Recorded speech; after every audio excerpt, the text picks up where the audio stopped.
Knowing what bait to use when out fishing for bass can make a big difference in how many fish you can land in the boat. Terry Tuma has more in this week's Channel 12 Fishing Tip.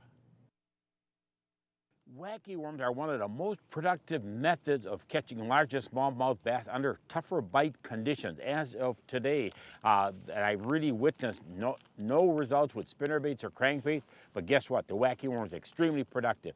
But did you know with a wacky worm, obviously it's a slow fall, the center hook slow fall, but did you know too that once you cast out with the wacky worm, you can actually, and what I do with a wacky worm is something with a Texas rig, I'll sort of raise that rod tip up a little bit, then you got slack line, and now that line is going to allow that wacky worm to fall. But also when you're fishing a wacky worm, you know, I think we've been told for so many years that when you fish a wacky, cast it out and let it flutter down, and then pick up the rod tip, drop it back down again, and hopefully you're going to entice a bass. But when you're fishing a wacky worm, also try some different type of retrieves. One is many times I'll sort of hop it back to the boat while I'm retrieving, so I'm raising the rod tip, dropping it down. It's sort of, a snap up, snap down, and that many times will draw attention to a real tough bite bass. And the other, many times too, I'll just take the rod and sort of shake it. So I'm shaking the wacky worm itself, and then drop it back down, shaking it again,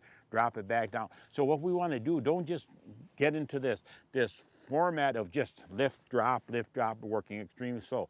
The other big factor with wacky worms is fish slow. Patience is a big factor. Give wacky worms a try under tougher bite conditions for bass, and you're going to have some great results. And be sure to tune in next week for another tip. Thanks, Terry, and that's it for sports today. All right, thanks, John.